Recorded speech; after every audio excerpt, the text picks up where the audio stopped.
What's going on, everybody? What's one lesson that you wish you could go back and tell your younger self? It's about being better than your yesterdays. That's the message to me. Collectively, we can change the system. We are all extremely valuable. Hey, podcast listeners. I'm Asante Haughton, and this is Life Outside the Box, a podcast produced by the 44 North that explores mental health and other social issues that affect young people by amplifying their voices. This episode was recorded live at University of Toronto Schools during Beyond Words, a panel discussion about anti-Black racism, discriminatory language in schools, and how we move toward greater responsibility, repair, and belonging. Let's get to it. How y'all doing? All right, just trying to warm you up a bit. My name is Asante. I will be co-hosting this evening with Kritika. Welcome to Beyond Words, our live podcast event. This evening is called Beyond Words, and the idea is to talk about the power of words and how words can harm, but how words can also heal. So we're here to talk about anti-Black racism. An experience that I had keeps coming up for me in the last couple of weeks as I've been thinking about what I want to say. So like I said, I came to Canada when I was 2 years old from Jamaica. You know, I grew up in these very diverse areas with a lot of, I had friends from all over the world, friends from Trinidad, Jamaica, Romania, India, China, Italy, like all over the world. So that was my initial entrance into the world. So for me, it just respect and difference, all this stuff was just normal to me. And then grade 7, 8, I went to a good school, a school that was better than the feeder school that was in my neighborhood. It was out of the district. I had to take a bus to the beaches every day, 30, 40 minutes. The school was majority white, had about 500 students and about 20 that were not white, very affluent. And I was definitely not ready to be in that environment.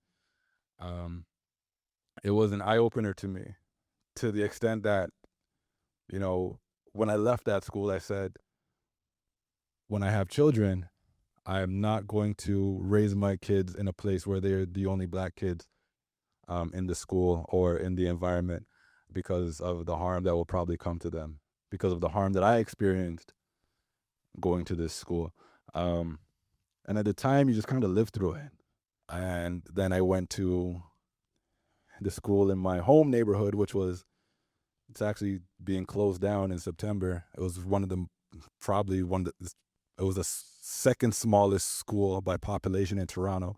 Even though it was a bad school, I thrived there because the large majority of the population looked like me, and I felt safe, and I felt comfortable, and I felt like this was a home for me. So all this to say that what happens inside schools matters. The things that we say or don't say in schools matter. And we need to protect our school environments, and we need to protect the children within these school environments. So with that, let's get started for this evening. So we do have some panelists for the evening. First, I will introduce Deluxe. I've never actually said your last name. Yogaraja? I love it. I've known Deluxe for a minute. Deluxe is a game changer, someone who's actively, literally changing the city. He has been winning awards all year. I was actually at an award ceremony that he invited me to about 3 weeks ago with the city. He's up there taking pictures with the mayor and all these important people, because he's doing very, very good work in the community, supporting on a lot of different levels, and documenting stories of folks whose voices and stories don't often get heard. Kids who are like me, who came from the projects, And you're really doing a great job providing voice and platform for those whose stories don't get told. So let's welcome Deluxe to the stage.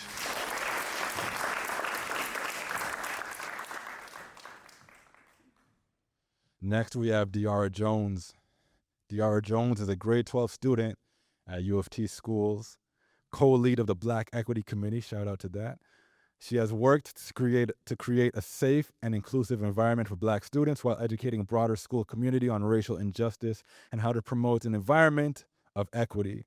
This year, she helped lead the Black Equity Committee in presenting a school-wide assembly on digital blackface and the exploitation of Black culture in pop media. Please give it up again for Diara Jones.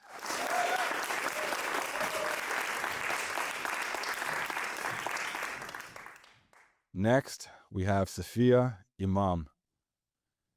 She's a high school student, advocate, and public speaker. Within her school, she leads many affinity groups and committees ranging from the Black Equity Committee to Sustainability Club. In her community, she engages in youth youth access initiatives like Heart House's Youth Advisory Council and Culture Link's Newcomer Orientation Week, planning and running events that give students community. Let's give it up again for Sophia.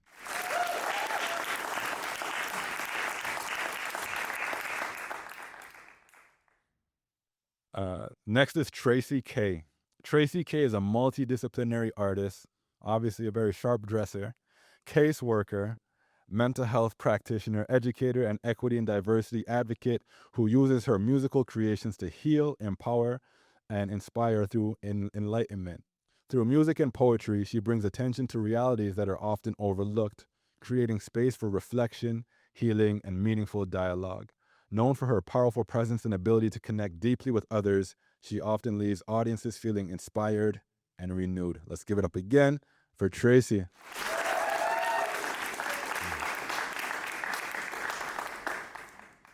And now I'm going to call up my very lovely co-host, Kritika Sharda. Kritika Sharda is a contributing writer to the 44 North magazine and a program facilitator with Unsinkable Youth. I'm McMaster Health Science. Did you not just graduate? Just graduated from McMaster Health Sciences, and I believe you said you got into med school. Is that right? Let's do it. So welcome Kritika to the stage. And now we're gonna get started. Kritika, I've been talking for a while, so I'm gonna maybe hand it off to you to get us started. Thank you so much, Asante, honestly, for setting the room. I think this is a conversation we're all so grateful to be a part of, and I'm so excited to hear about your insights and how we can kind of take this conversation further too. I guess one of the first questions I had, I wanted to make sure I wrote it down because I wanted to get the tone right in the very beginning, and that was, and we can kind of go down the line to have all your thoughts, and that's, when did you first realize that language in schools could deeply affect someone's sense of belonging or safety? I guess I'll start. A lot of the things that I've experienced growing up in Jane and Finch and still doing a lot of the community work outside the community is that language shapes perception of belief. And the reason why I say that is that growing up in Jane and Finch, I seen a lot of dreams crushed at a young age. And seeing that with a lot of the case management work, but also the mental health work that I'm doing as a Gestalt therapist, is that it really takes something as small as someone not believing in your dream, but also someone saying that you can't do something as well. And that's another thing that with the work that I'm doing with the organization I founded called Finding Your Heart is that we're finding creative and innovative ways to bring that belief back. And we're using sneaker design as a medium for art therapy. So if you just look at the shoes I did 2 years ago, they're still holding up, but we give out Air Forces to the kids. So I've given out about 400 pairs in the last 2 years. And that's one of the things that we're starting to change the perception of language, but not only in mental health, but also in education. So I run a program called the Prodigy Program. And this is why it was so important for me to name it that, was that language, but also symbolism, but also making sure that people feel special with the language that we used. And that's another thing that when you're working with youth that are marginalized or coming from a belief that their dreams have been crushed, something as simple as saying that you're a prodigy or you're special, or you're a genius, it goes a long way, especially for melanated folks, is that this is something that wasn't given to us when we were younger. So the work that I'm doing, it really stemmed from my own lived experience. Yeah, I think for me personally, I think going to high school in an independent school that I think is very committed towards equity, diversity, and inclusion. So you don't really see a lot of very clear or like outright forms of discrimination or racism. So I found that it's been a lot more subtle or almost calculated in a way where people kind of know what they can get away with and what they can't get away with. So I think that because of that, a lot of the way that discrimination is expressed in a lot of high schools is through language, and especially right now, where so much of our communication happens online, you see a lot of different ways in which people can express discrimination online, even if it's just through like the use of like an emoji that's significantly darker than their skin tone, or how we're selecting like the memes that we're using in our group chats, and where the joke of that is really stemming from. And if it's the color of the skin, or if it's actually like just the action that's being shown. So you kind of see a lot of different subtleties in the way discrimination is expressed that isn't always even easy to detect, but a lot of it is rooted in language and communication. Um, for me personally, I moved to Canada around 3 years ago. And before I came here, my name is like Safia Imam. I am a Muslim. I am Nigerian. I am culturally Yoruba. That is what I am. Those are the things people called me. Those are the words that were used towards me. And then I come here, and for the first time, I'm being identified by words like black, by words like immigrant. I'm being placed into, gifted or university or college. Like, I'm being put into spaces where I'm called certain things. Certain words are being used to describe me. And it kind of changed the way that I thought about myself, but it also changed the way that I moved within certain spaces? Am I trying to run away from being black, as in derogatory, or am I embracing being black, as in being somebody who is culturally sensitive, who is aware, who has something that they are? Who is defining me as black? Is it certain people in my school, or is it my family or my friends? And so I started being called certain words, and certain people started using them towards me. So I feel like that's how I've started to kind of interact with language. It can really define what you are, and certain things have completely two different meanings. Because I'll always be happy to be black and be an immigrant, but when somebody is saying that to me, in certain situations, they might mean it in a negative way. So that's how language is manifested for me. Thank you. And just to kind of piggyback off of what you were saying in regards to words having two different types of meanings, I'm thinking of like my experience growing up, and people would often call me midnight. And it wasn't midnight in regards to the hour at night, but midnight as in like you're so dark, you're being compared to midnight. And it wasn't something that was positive, it was often something that was negative. What also came with that were other stereotypes of Black people in regards to like, okay, maybe you're lazy, you're unable to do things. So sometimes as well, people would categorize you and would place less expectations on you. And by placing less expectations on you, you weren't given the same opportunities to grow and to learn and to kind of like just practice and expand some of that knowledge as well. For midnight now, of course, that is something empowering me. Like I've learned to love my Blackness despite all the words that were used against me and things like that. But that was a journey in itself. And it was a long process of like reclaiming what that meant to me, and how to just reclaim that power overall. Thank you so very much for sharing. I think without a doubt, having all of your anecdotes and vulnerable insights makes the room feel so much more powerful. So thank you so much for honestly being so honest with that. A follow-up question to kind of continue our conversation and we can go down the line again is what kinds of language or behaviors did you think often get normalized in schools without people fully recognizing the harm? And we can either start again from that side or either from this side as well, Tracy, whatever works best. Um, this is something that I've had to think about a lot after I've come to this school specifically. So obviously this is an independent school. We do have a majority not black community.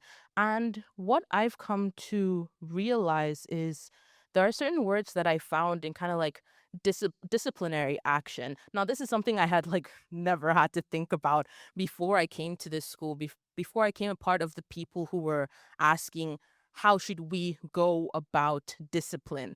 And there were two words that started to mean a lot to me, which were rehabilitation and punishment.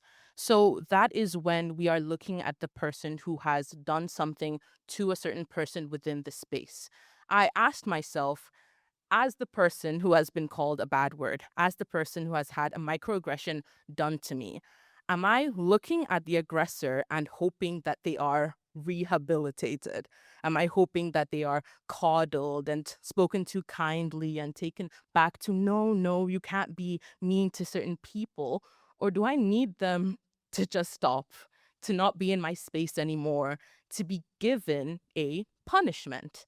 And so I feel like with teachers and administration and administrators, it's become more so rehabilitation.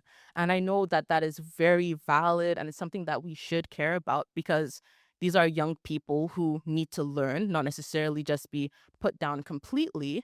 But when we rehabilitate, are we only talking to the aggressor or are we also caring about the person that has had something happen to them?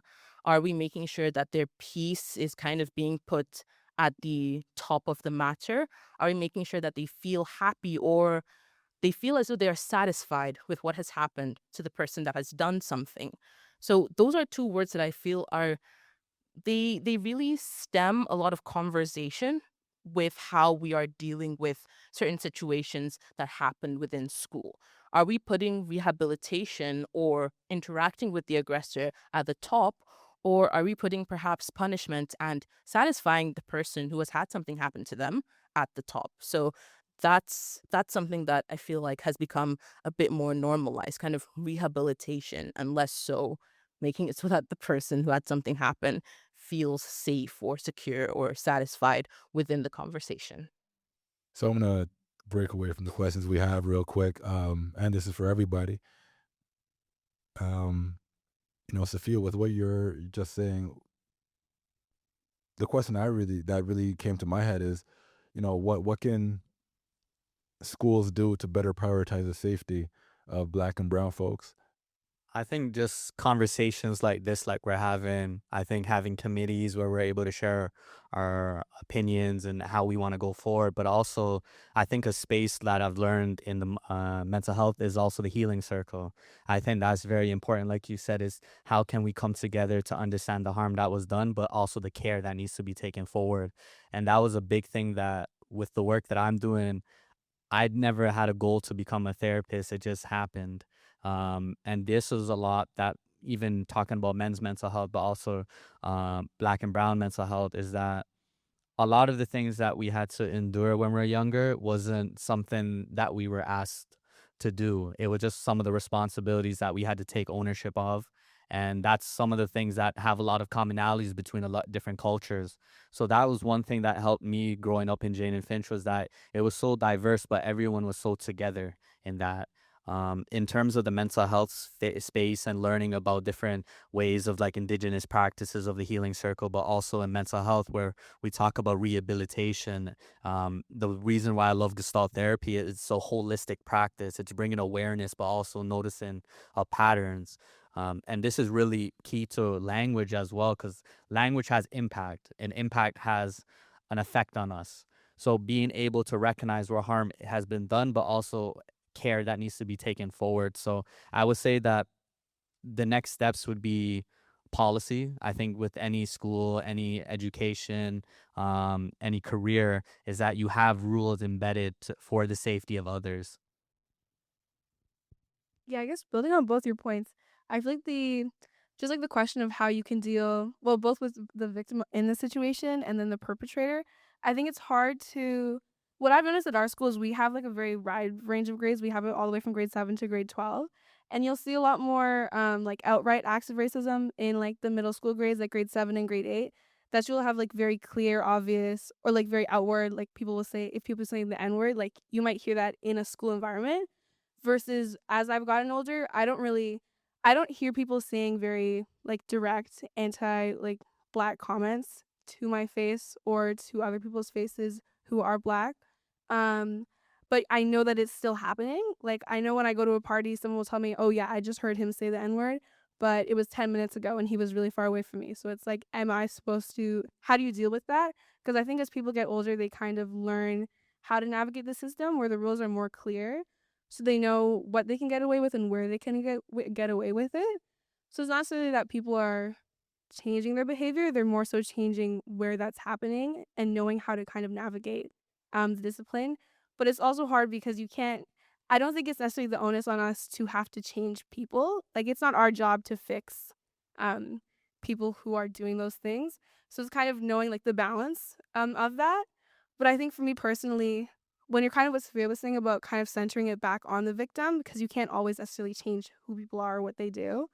Um, I think for me, a lot of the things that helped the most was having the Black Equity Committee and like a dedicated space that was for Black students where I felt like we could really share. And it opened my eyes to a lot of things that I didn't even know I was experiencing. Like I didn't really know I was like Black until like COVID. Like I didn't really think of it. I was just someone else. To me, skin color wasn't that big of a deal until COVID happened and there was the Black Lives Matter movement. And I kind of started to see like, okay, skin color is something that really does affect how you move through the world. So it was kind of interesting where I felt like I didn't identify with all the experiences of really extreme racism people were feeling. So I kind of wasn't sure where I really stood there.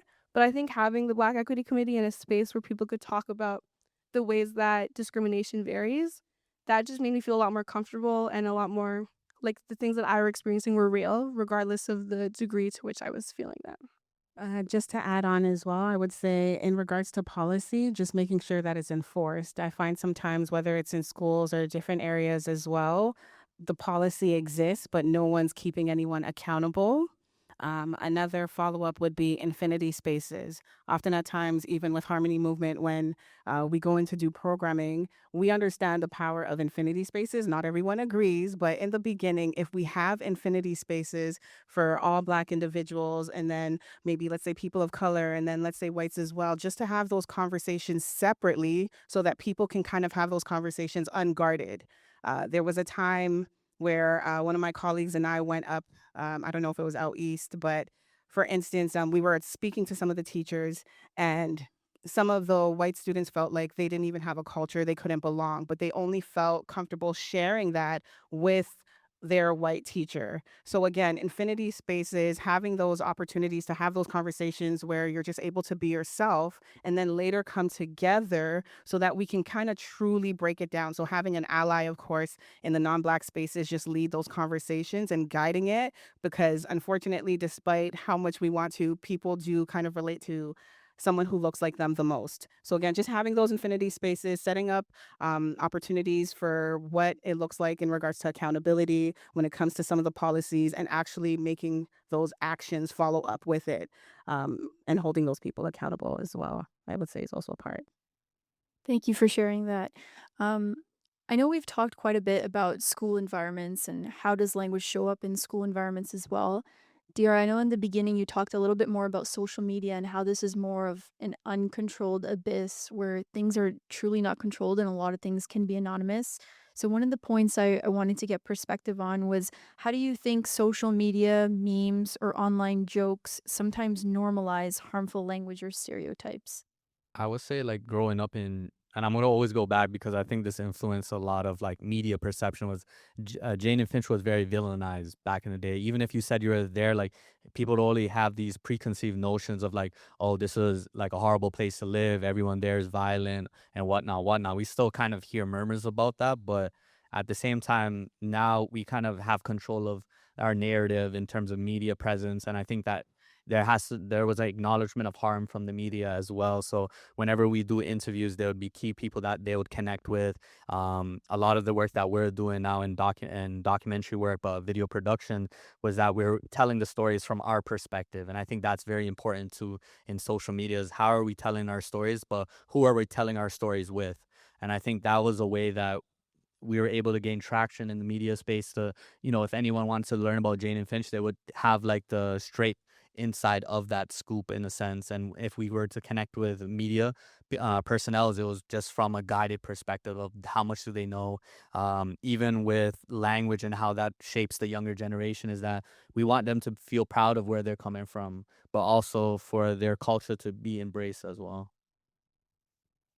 Yeah, I feel like in terms of social media, a lot of it like I feel like a lot of the what really matters is who's controlling the narrative and who's posting what. I know just the other day I was looking, I don't know how much you guys like watch like the Wicked actors, but I saw Cynthia Erivo, she was posting about her experience with Ariana Grande on like the press tour. And she was just noting how she found that a lot of the way she was characterized in the relationship between the two of them, she felt was really influenced by how she looked, especially being a black woman, where she felt like she was kind of being characterized as very masculine and like protective and large and muscular, a lot of because it was her race. And I was really surprised when I was going into the comments on what she said. A lot of people were like, "Oh my gosh, this is the woke friend. She's being way too dramatic. It wasn't about what she looked like; it was just about what she was doing." But when I saw that comment, I instantly identified. I was like, "Yeah, she like that's exactly what happens. If it was the other way around, even if she was doing the exact same actions, that's not how it would have been characterized by the media." Um, but I think it's hard when you're kind of trying to identify, especially in social media. A lot of it is very subtle, and it's about how people are being portrayed and how people interpret things and how that varies depending on race. But I think it's hard for people who aren't being mischaracterized because of their race to empathize with that in a lot of cases, which isn't necessarily, that's just because they don't share that lived experience. So I think it's hard where there's kind of creates a sense of paranoia where even if you feel that's happening to you, you don't want to necessarily share that with others for the fear of being like placed as too woke or being dramatic or seeing things that aren't there. So I think it's hard in the media just because of how that kind of cycle can continue.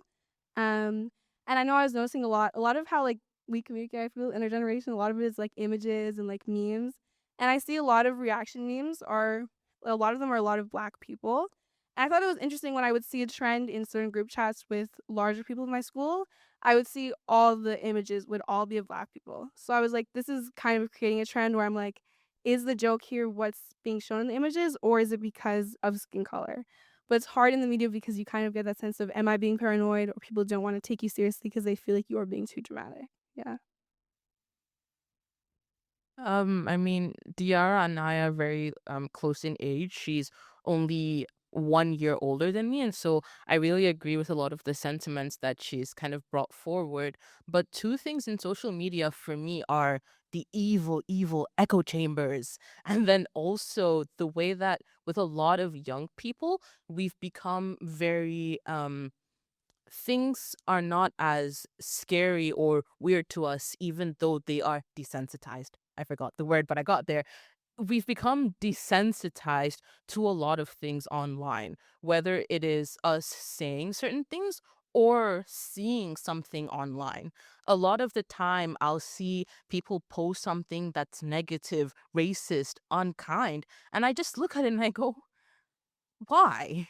And then I have to go on with my day because what really can I do to this anonymous person who I'll probably never see in real life? And then this over 1.2 faceless people who are liking, agreeing, following these things. It feels as though there's for a lot of us, it can feel as though there's nothing that we can do to stop these things, especially when they're happening online. And so you see people using digital blackface to take perhaps an issue and say, well, I'm black and I don't care about it. You don't know if the person is black in real life. But then you also just have the way that, we're talking about people, the way that we're sharing certain information, the words that we're using, because it's behind this online wall, it doesn't matter as much to the people who are posting, and it's much harder for the people who are harmed to do anything about it. And then you have the echo chambers.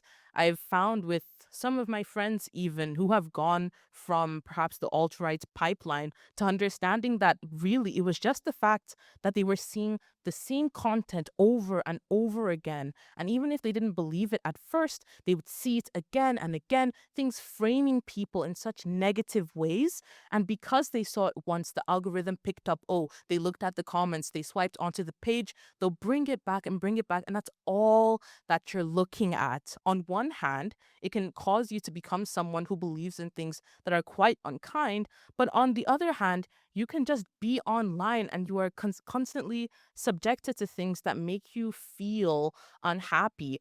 And so, kind of to go away from the social media point a bit, I feel like in terms of social media, that's why it's so important sometimes to like get off it to get off it and I mean like talk to real people, especially in terms of things that are like I feel unhappy being on online. I feel like people are unkind.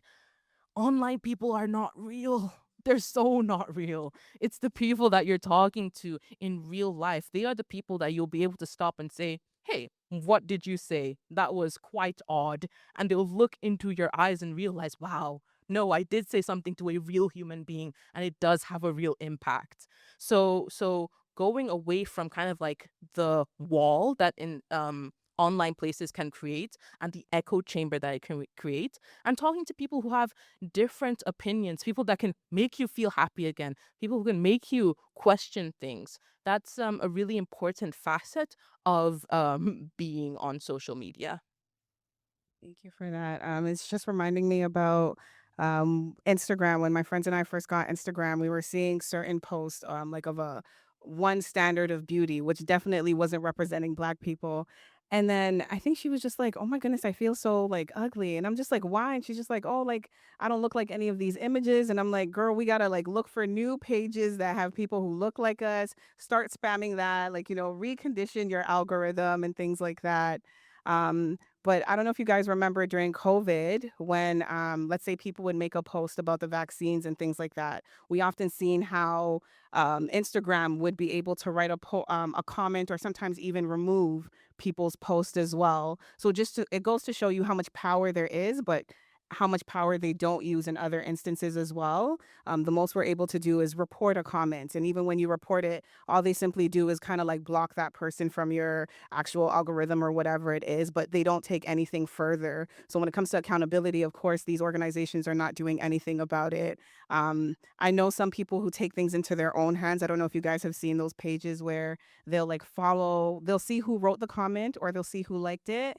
They'll find their name, they'll find where they live, they will find their address, they'll contact their organizations. So I've seen people taking things into their own hands, but like you said, it's so big, especially when there's like a million views, there's 80,000 comments. Of those 80,000 comments, 30,000 of them are most likely racist. And it's just like you can't go and report every single one. So there's only so much we can do, which sometimes is just checking out and honestly just enjoying company in spaces like this and being around others as well. And then also, you mentioned something earlier in regards to Jane and Finch, in regards to perspective and just the power of words and just seeing how much things impact one another. I had a friend who was from Peterborough, and we had told her to meet us at Jane and Finch because that's where our friend was driving, and we're going to go to a boat cruise.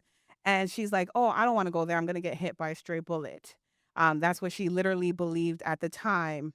And then we were like, "Girl, you're gonna meet us there and you're gonna be okay." And essentially she did meet us there. Why is she at Jane and Finch all the time now? She go and all there all the time. Her partner's from Jane and Finch. He gets his hair cut there. Like she's not afraid of Jane and Finch. But it was because of the social media and the conditioning, all the videos she kept watching. She didn't see the real people who live there. She was just seeing comments, bots, just other people saying things to look cool, fit in at the moment and things like that. So it's very important for us to also check out when it comes to social media and things like that because it's not reality, not reality at all. Thank you so much, Tracy, for sharing that and for everyone else to add too. I think social media is undoubtedly very, very exhausting. We do have a limitation of mics, but I want to make sure Asante gets his piece as well. I'm sure he has much to contribute, so I'd like to hear his perspective too. My perspective or a question? DR, when you were talking, something came up for me that I keep thinking about, and you talked about the hesitancy to speak up about injustice, with respect to anti-Black racism, um, and like I have a lot of thoughts about that, but I really want to throw it back to y'all. Like, why is that hesitancy a thing? Like, where does that hesitancy come from? Why is it a thing? And yeah, maybe let's just start there. Like, yeah, like where did that hesitancy come from? Why is that a thing? And feel free to take it, all of y'all, in any direction that you want to take it. I mean, I am a student in a school, and something will happen, and immediately after, you'll hear friend from friend, oh my gosh, did you hear that person said that thing? And they're all giggling and laughing, and oh my God, he's so racist. Why are you laughing? Is it funny? I was there. It wasn't funny to me. It was uncomfortable. It was unkind. But in the culture that we live in right now, it's hee hee ha ha, start giggling after it happens. It's sensational, but not something that has an impact on them beyond being like gossip to, have. And so I think for one, that's one reason why it's happening, because it's sensational to them. It's funny. It's something to talk about. But I feel like we really need to be dismantling that. It's actually in the middle of them laughing, being like, why are you laughing? What did you find funny there? Was the joke funny to you too because you're racist as well? Ask them. Make them think about what's going on in their heads so that they can get to the actual end point, which is, you know what, it wasn't actually funny. Maybe instead of sharing it with my friends and laughing about it, I could go to an administrator and then something would happen. So many times I heard about someone doing something because my friends would say, oh my gosh, did you hear? Oh my gosh. And then I would report it. It didn't happen to me. I wasn't there. I had to go to my administrator so that they would go to the person who was laughing about it and finally get to where it came from. And so a lot of people, especially in perhaps a school community, have become accustomed to laughing about it or not really registering that it was a bad thing, more so that it's just so crazy that someone would say something like that.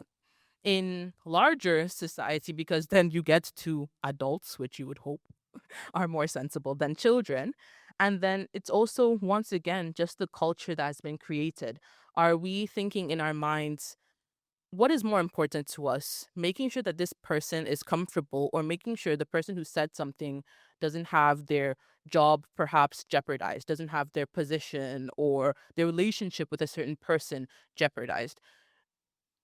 Putting the people who are victims, putting the people who really matter in certain situations higher than perhaps being agreeable with someone who doesn't say or do agreeable things.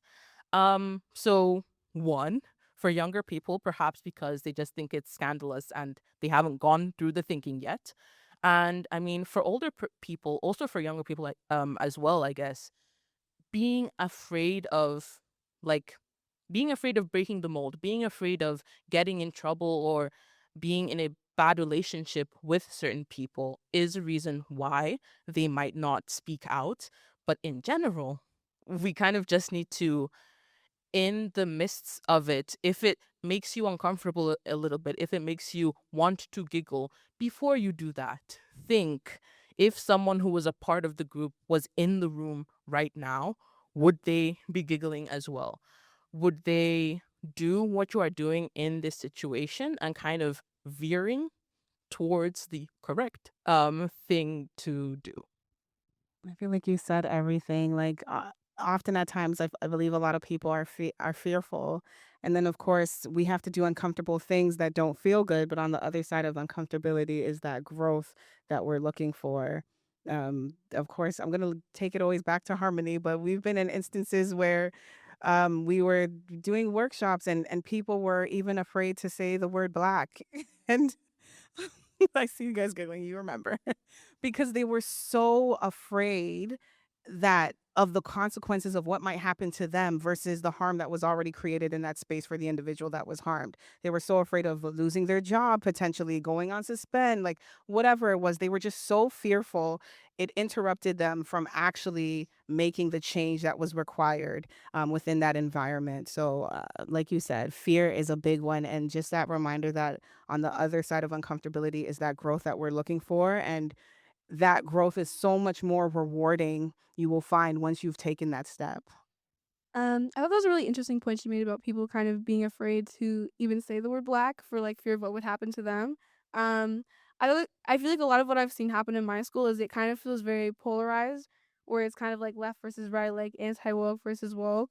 Where I feel like in a school that presents very like DEI and inclusive, I feel like people who don't always agree with certain like ideas of inclusion because of the way that rules are enforced, I feel like they will kind of put on almost a character in these spaces where they feel like, okay, this is what I need to say to not get in trouble, when that really doesn't reflect how they actually feel. And I think sometimes that means that when they leave those spaces, the way they act becomes significantly worse, kind of as a way to rebel against that.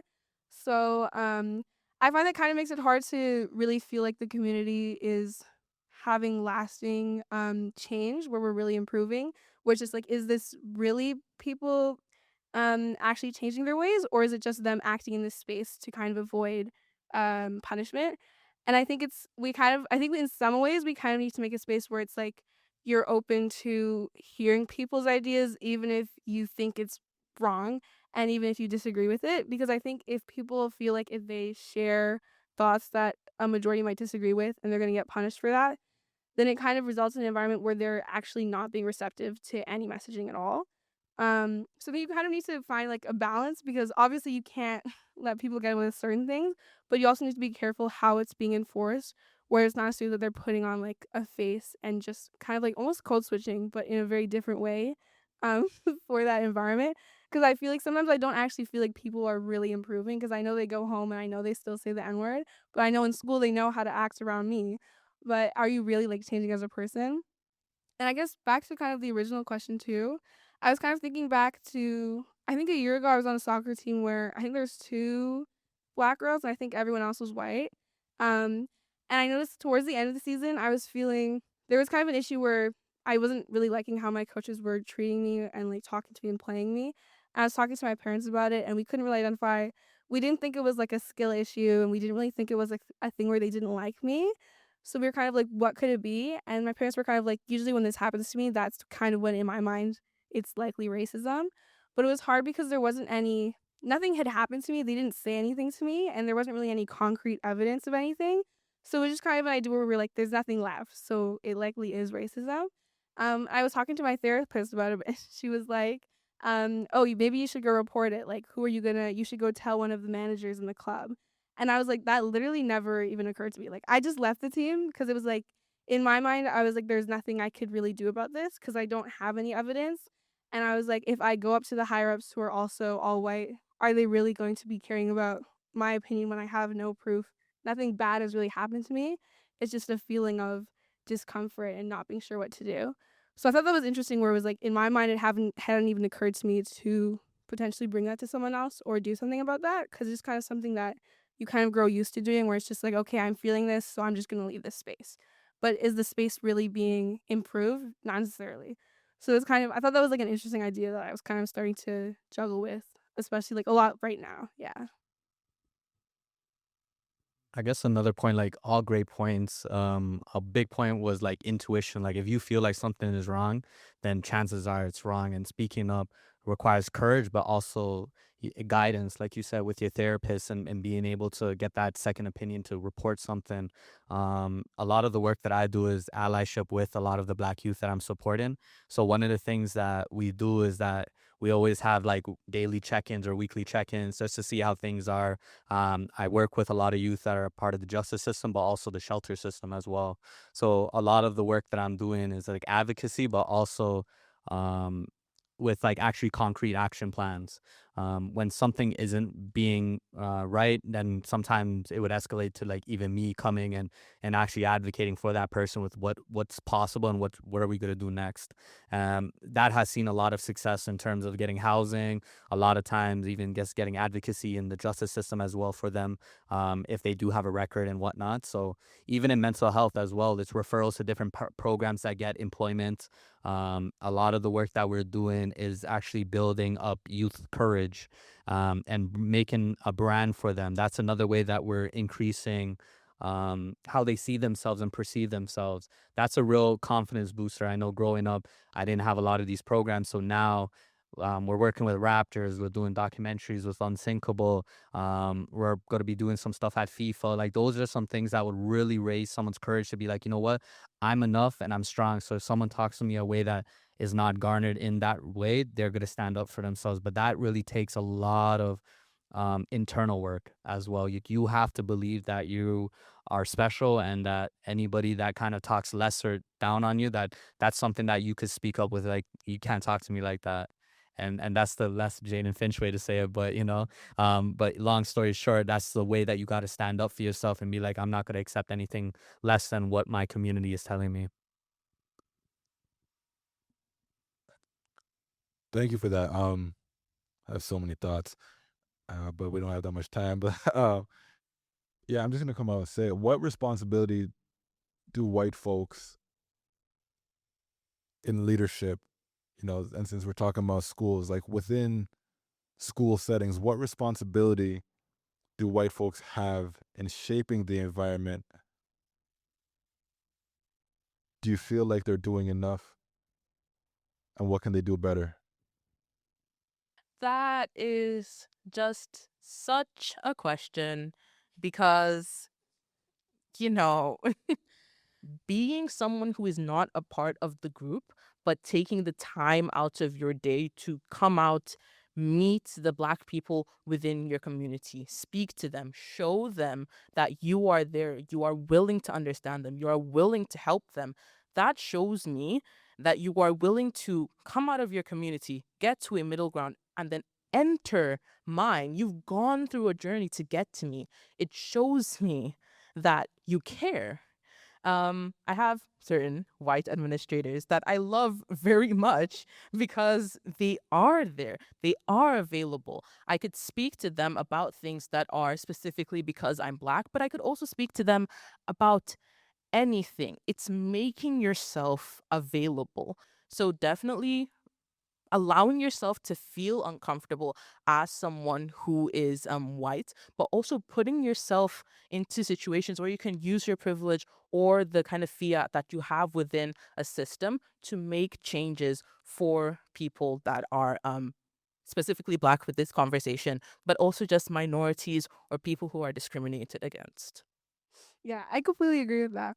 I think one thing I will say though is I think something I noticed coming to this school where it's definitely not it's a Black minority, but not necessarily a white majority. Is that I feel like a lot of the language surrounding anti-Black racism, especially stemming from COVID, was very much looking at Black people and white people, which I think comes from America. But living in Toronto, we have a much more diverse blend of cultures, and I think something you can see is minorities can definitely be racist to each other, and that happens a lot.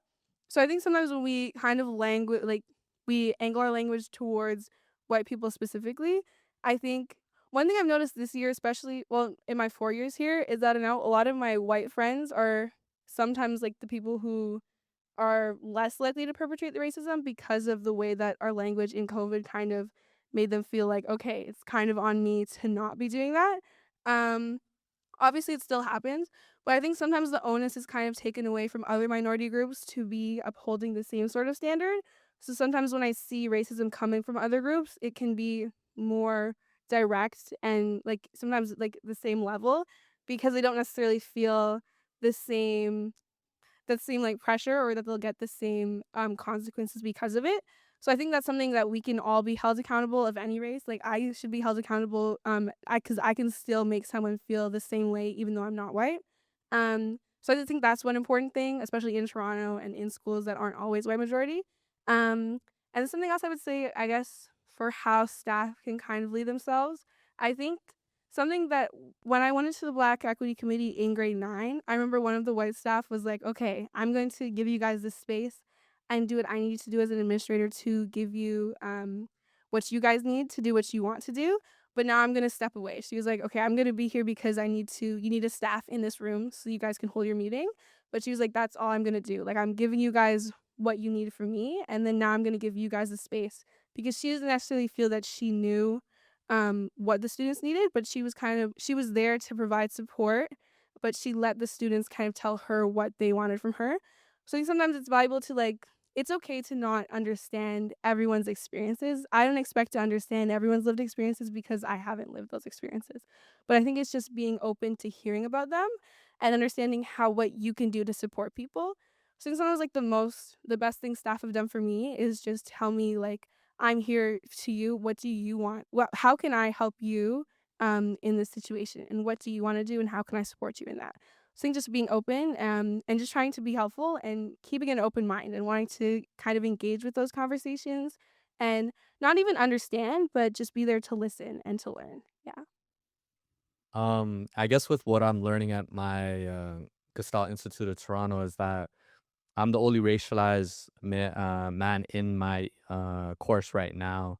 So that kind of speaks on. This is the first time I've went to York University, all my other schools, but this is the one time I'm like one of only in my school, and it can feel very lonely, and it does affect me in a way that like I don't feel like I could talk about certain issues and things in my group, but at the same time I feel like the administrators I have, they kind of recognize that and they kind of allow me to be myself. And I think that that's the biggest thing is that you're allowing someone just to be themselves and vocalize the discomfort that they're feeling. But for me, I think I try to inspire change because I actually started a scholarship to actually increase more Black and brown youth to go into therapy as a profession. So that's one of the things that I'm doing as a scholarship recipient. It's very unheard of. They're like, you're receiving a scholarship and you're funding it yourself. So but that's the biggest thing that I'm doing right now is that a lot more youth, they could see themselves as therapists because that's something that I'm advocating for. I'm in the communities doing a lot of programs, and I didn't go into the profession because it was my dream or like to make money off of it. I think I'm doing it for free now, because that's the biggest thing that I don't think the youth can afford me as a therapist because I'm more active in the community. So I ingrain the therapy in the work that I do. So I call it the hiding the vegetables model. So like they still don't believe in therapy, but they'll come and talk to me for an hour. It's okay. Um, but you gotta allow people to be themselves. And I said, this is not therapy. We could just sit there and hang out if you want, and we could talk about your feelings too. Um, you'd be surprised. A lot of guys talk about their feelings, and they do, and they cry and all this and stuff. But I think that's the biggest thing that I'm doing is I'm creating the conduit for change. And it's very lonely at the same time, like because you might feel like, oh, you got all these things to do and it's a burden. And this is something that I told someone is that if you feel alone, don't act alone. And I'm talking to myself on that too, because it's so in the work that we do and the advocacy work, it does feel lonely. To say that we don't feel lonely, it's one thing, but don't act lonely. Don't put yourself to the side and be like, I'm going to do this fight because, and this is for someone that's always up in their head, but you gotta understand how you feel, right? And something touches you, you gotta let them know like that actually warmed my heart, and that actually made me feel like sadness even and other things. And this is another way of get validating your feelings is a big part of it, right? So I know when we talk about language, I know when we talk about anti-black racism, but you have to check in with yourself. What did that comment bring out in you? And when you understand where you're coming from as it affects you, then you're able to be like, okay, like now I could talk about the other. This is a $30,000 question right here, but in therapy that we're studying, it's the SOS model, self, other, situation. The goal is to be holistic. Attach yourself to somewhat of that trifecta. But you can see when someone's all about themselves. You can see when someone is all about the other person. It's never about me. It's of the other person's priority. And then you can see when someone's more interested in the situation on why this harmed me. I don't care how it affected me. I don't care but this is the situation that caused me disrespect, right? And the goal for us is to try to see how we integrate ourselves in this, right? And I think this is very important because how we feel is so important with the work that we do. You could tell when someone's upset and they're doing it and they're like, I have to do this way. But even just the acknowledgement of like, I see that you're hurting. Can we sit down and talk? That you can see when someone relaxes and their shoulder comes down a little bit. That really goes a long way. So I would say, like we're talking about like right now, language is very important. Yeah, thank you so much for sharing some of those things. I guess as even you were answering, I was just thinking about how even the audience members, we all come from different walks of life. I have the privilege of hopefully entering medical school soon as well. And I'm just thinking about how what you're mentioning is something I should prioritize, even thinking about healthcare spaces. And I think that goes the same for all the industries that everyone comes from as well. So thank you so much for giving these anecdotes because it just brings more power to the space as well. I think something in particular we talked a lot about were the key terms of rehabilitation and then also accountability. I wanted to touch on that a little bit more and talk about maybe what does meaningful accountability look like when harm is caused through language? To some extent, I want us to almost put away the word accountability.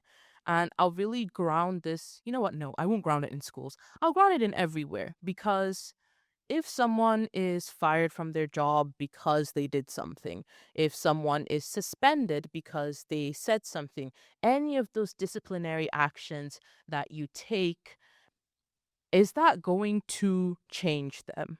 Is that going to make them come around the next day and say, you know what, I love Black people? The probability is no. Even if you get a student coming back and having to forcefully kind of apologize to the person that they said something to, they go back home, they talk to their parents, they talk to their family, their extended family, an entire group of people who are completely different, believe completely different things, and can't just change that belief off the top of their head. So I really want us to put accountability away, because even if they come back and they apologize, yes, they have been held accountable, but they haven't changed. Likely, they will do it again somewhere else where you are not, or they'll do it in a different way so that it's not as obvious to you. And so when we talk about accountability, maybe instead of having it be coming back and saying, like, that person did this bad thing and like everybody knows,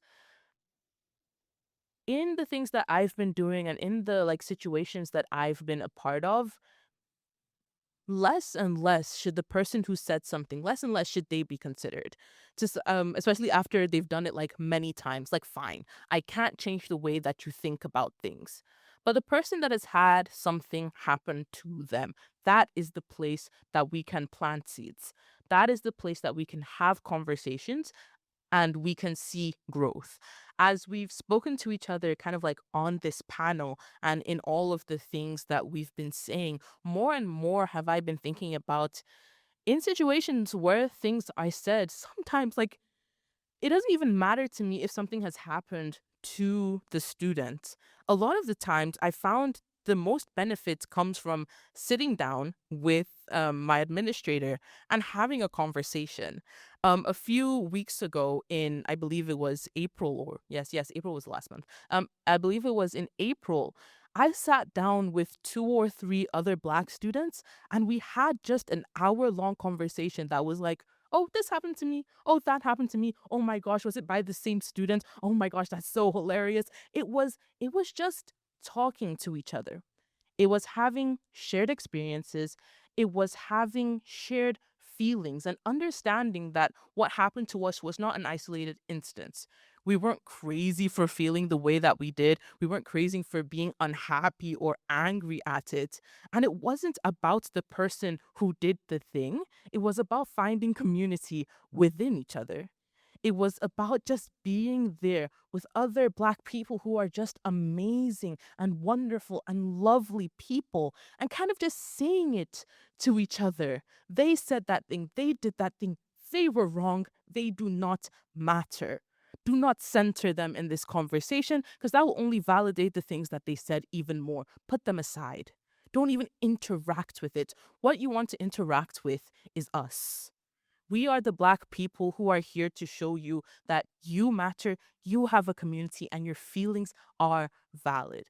And when we have those type of situations, it's a kind of backward and roundabout type of accountability, because the person who has said those negative things, perpetuated those negative stereotypes, they have been disproved by the fact that we have been able to talk to each other and show so much Black excellence. Having those experiences and those conversations has made what they said completely irrelevant, has made those people irrelevant in the psyches and the emotions of the people who have had something happen to them. So in terms of, creating accountability and creating a change within the community, we really just need to center the people who have had things happen to them, because you're not changing too many minds, but what you can do is change the way that people are feeling. People who are willing to change will change, and they will kind of like feel good within themselves, and that feeling good disproves and makes all of those negative things irrelevant and like not worthy of even thinking about. So that's really nice. Yeah, I totally agree. I feel like I totally agree with both of your points about kind of centering people who've had those experiences and just creating that dialogue. I feel like you said that so perfectly. I'm not even gonna try and touch on that. Um, but I feel like something else that I remember this year when we were doing our assembly, we kind of talked a little bit about like language that people use, and kind of putting on like a black scent and like kind of just changing up your slang in certain situations but not in others, and how that can lead to certain problems and like where your language stems from. And after that assembly, I wasn't really sure how well the message would get across to the school. And I was kind of concerned that people might kind of want to push back against the idea and then they'll really like just double down on what they were doing. So that was something that I was really scared of. But I was really happy when I was kind of walking through the hallways. I was hearing people just having a conversation about the topics that we talked about. Because I think something you're talking about is kind of people. I feel like if something happens to you in like an act of discrimination, I don't think you necessarily what I wouldn't want someone to come back to me the next day and give me an apology, but I know that they don't believe that. Like I wouldn't even want to talk to them at that point. Like I don't need to hear an apology if it's not going to be real.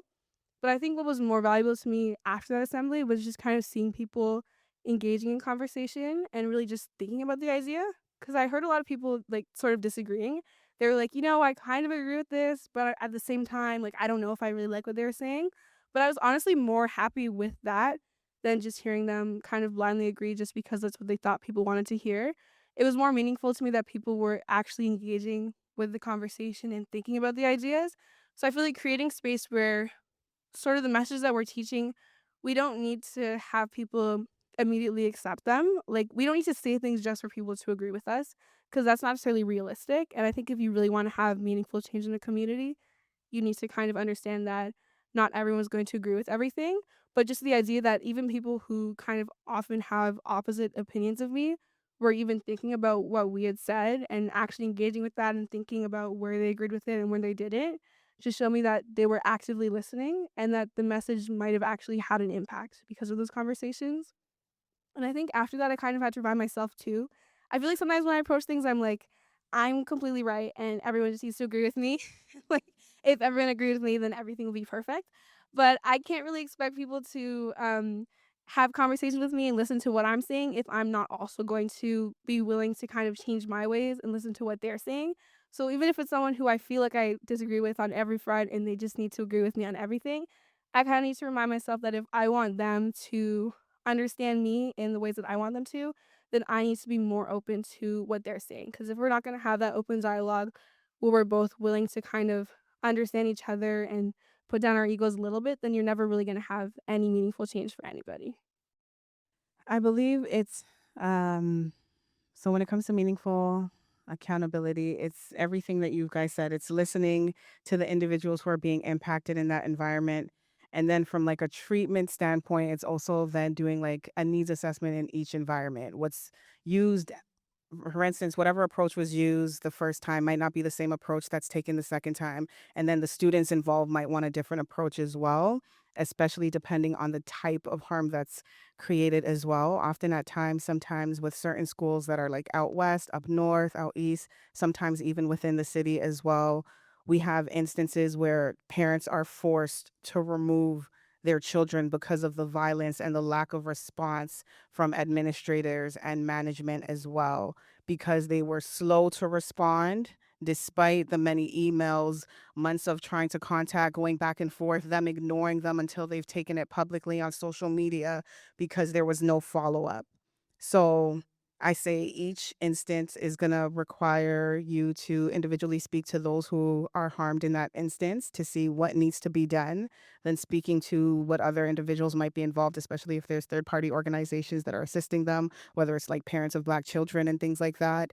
But a needs assessment, for instance, again, is I think the first form and point to see how they would like you to take care of that response, because I'm thinking of many stories right now where I even know someone personally who had to remove their entire family from the school because of the lack of response, the months. Sometimes I think it took almost up until a year for her to remove her children because the school was slow to respond and did not respond. I'm thinking of other instances where it wasn't just words, but those words now turned into physical harm as well, and there was no follow up. And everything you guys mentioned, we can't force people to change. We can only plant these seeds and hope that somebody else will also continue to water them. And sometimes it's the little actions put together, which is eventually going to cause that change. And it's very important for us to also not over force our opinions on everybody because we don't want them to be fake. We don't want that checklist where it looks like they're doing something, but really, and when you look into their heart is still, for instance, black. For a visual, literally black. We know them. It's okay. But yeah, honestly, each and every individual scenario is going to be different. It's going to require that needs assessment. It's going to require different approaches to treatment, especially when it comes to that environment in that school. Um, and in the beginning, when that change is even being made in itself, it's going to be hard. Back to Harmony, I forgot where we were, to be honest, but I remember they're like, yeah, last week we had a bunch of parents protesting outside of the school. And we're like, oh, okay. Hopefully they're not here today or whatever it is. So, like, even when that change comes, it then goes back to the whole having courage, having that team, that support as well. But again, we cannot unfortunately force change. From a behavioral analytical science perspective, for instance, when we talk about punishment and things like that, I don't use the term punishment unless it reduces the targeted behavior. So if that behavior that we're targeting hasn't been reduced, it is therefore not punishment in a behavioral science term. In a similar way, I'm going to say when it comes to accountability, I want to hold it to that kind of same standard where are we really keeping or holding people accountable if there's no follow up in regards to that change behavior as well? So I know we have so many lovely people here today that know either the panelists or are interested in the discussion directly. How we usually do it, I think, is we have that open mic there, and you can either even raise your hand and we can send over a mic, or you can even honestly like speak out loud, and then we can send it over to our panelists and answer some questions. Hi everyone. I just want to say that the stories you've shared are very brave, and the question I had for all of you, actually, any of you, is what was your journey that got you to this position to A, do advocacy, B, speak for people whose voices are not heard and who are marginalized, and C, also in a way self reflect, because you have been on a journey, you're seeing other people's journeys, and you're seeing your own journey and where it's got you up till now. So, how has that sort of manifested for all of you? And also, I guess the cherry on top of the cake is, where do you see yourself going next? Okay. So growing up, I was really, really shy, hated speaking, let alone singing or doing any form of poetry. But I felt forced to use my voice because of all the pain and the trauma that I personally experienced, and then those around me as well.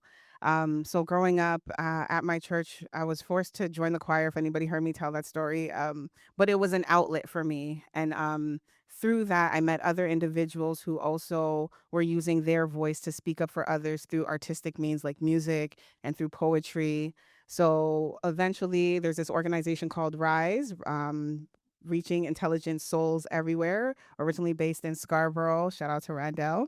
And I went to an open mic there, and there were so many like-minded people.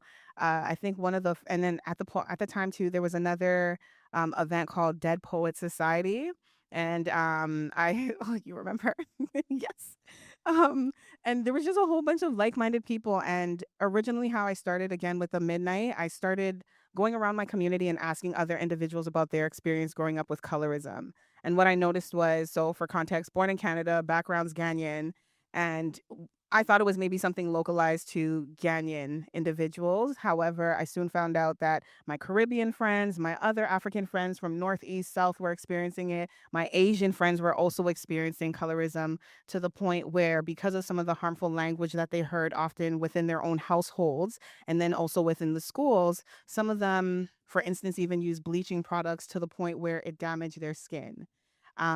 So hearing stories like that empowered me to finally just use my voice to not only speak up for myself, but then speak up for others who really weren't aware of it. Because at the time, no one was really speaking about colorism, and if it was only um, in like an academic space versus like a poetic space or an artistic space. So that eventually is what kind of encouraged me to finally use my voice.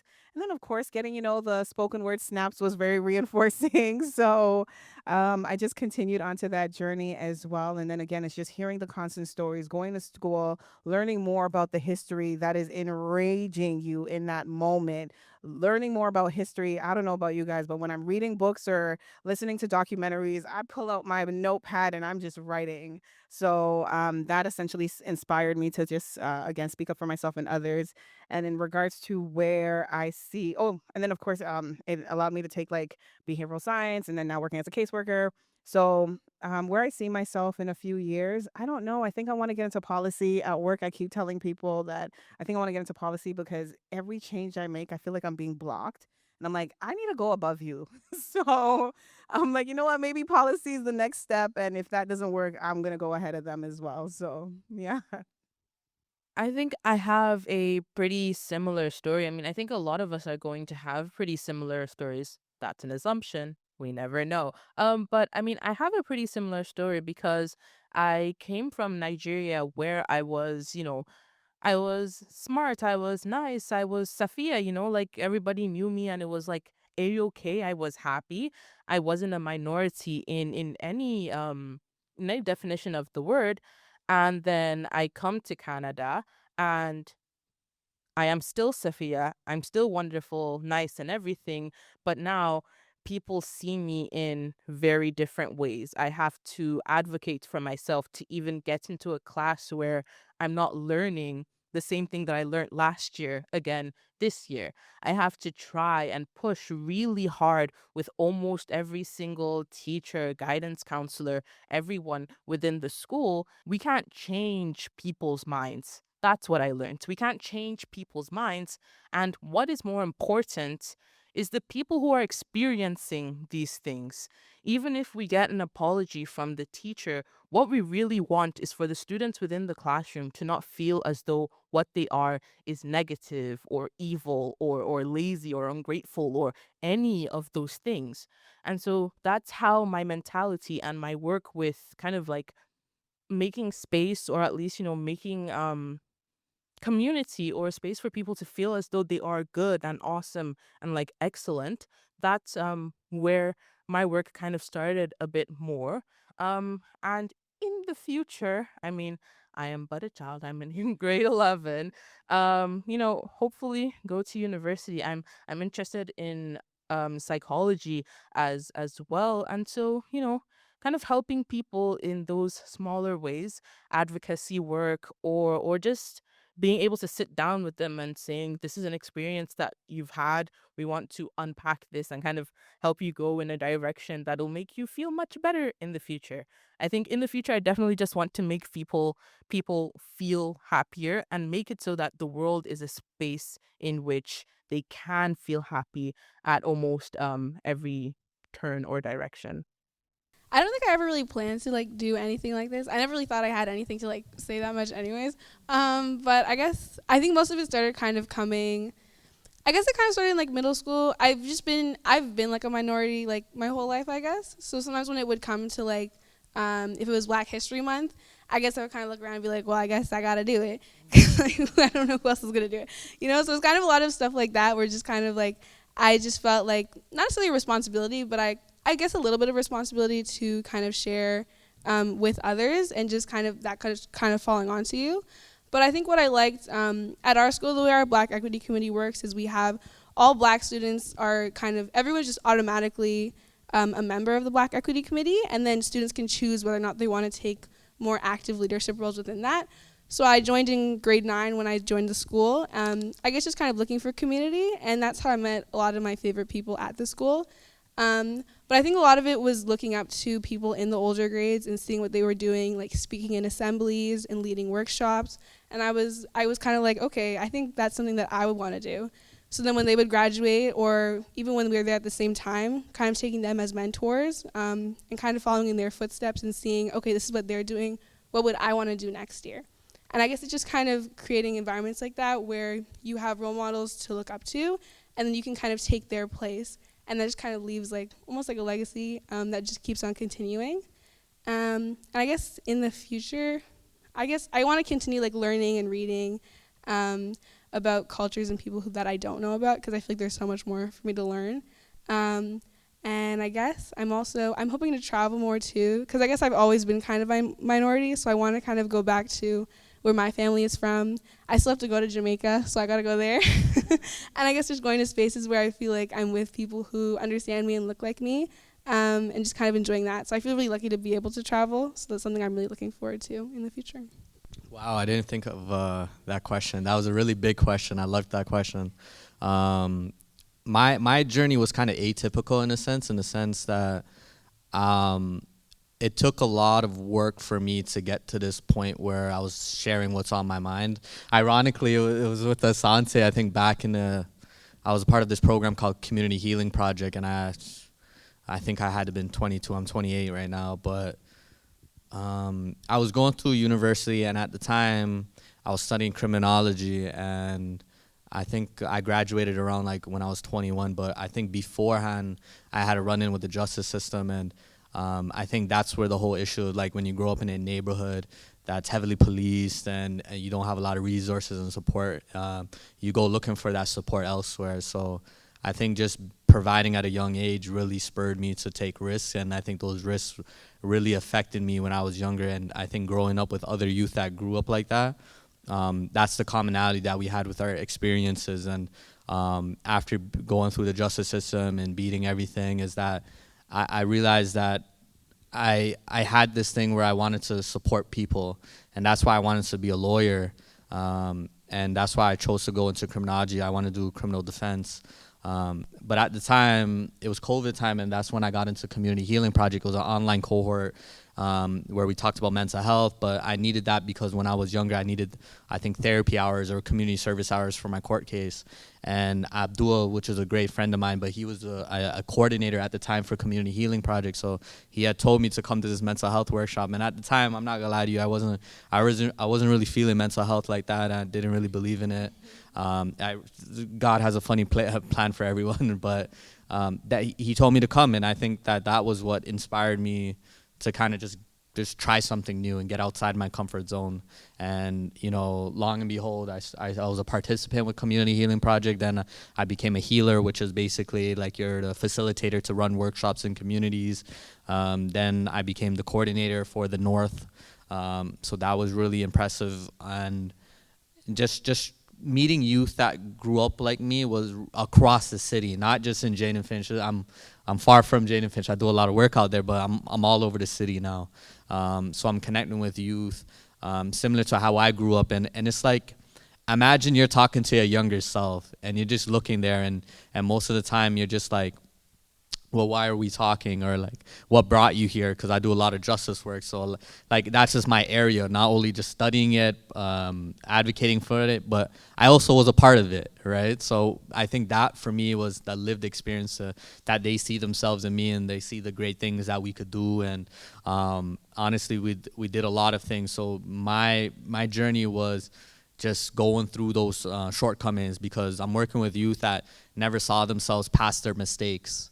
And I think that was the biggest thing that I was showing them, was that you could come out of this unharmed. Now people don't really look at me and they see that, but I always tell them that's the end goal. That's the whole purpose of what we're doing right now, is that we don't want you to become your mistakes. So I'm creating opportunities for youth to try something new. We're doing a lot of video production with youth that are part of the justice system and youth are in shelters. That was actually a new population I'm working with, youth that are unsheltered, because it's a lot of these things are invisible issues. Like when you don't know if someone has a criminal record, you don't really know if someone has a house or not.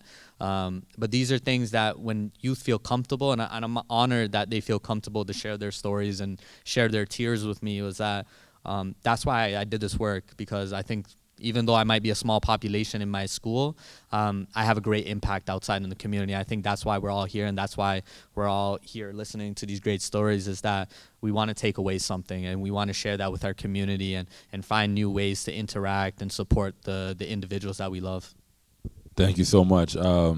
Isha, thanks for the question. That was an amazing question, and I think a great way to wrap us up. Of course, we'd love to take more questions from y'all, but it's getting late, and we know some folks got to travel to get home and all those pieces, and tomorrow's a work day, or for me, a school day.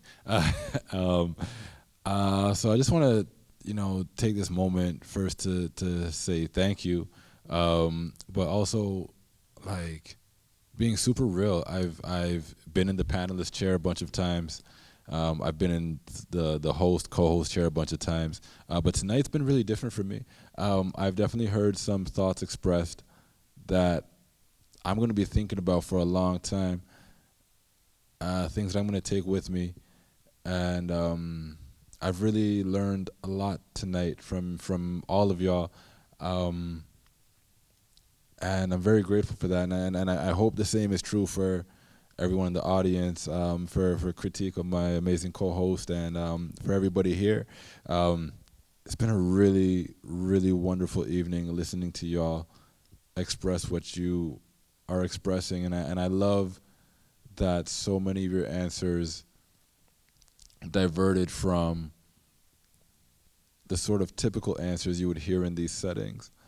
It really gives me hope that change is on the horizon. I'm really looking forward to what that change looks like. So thank you. Let's give it up one more time.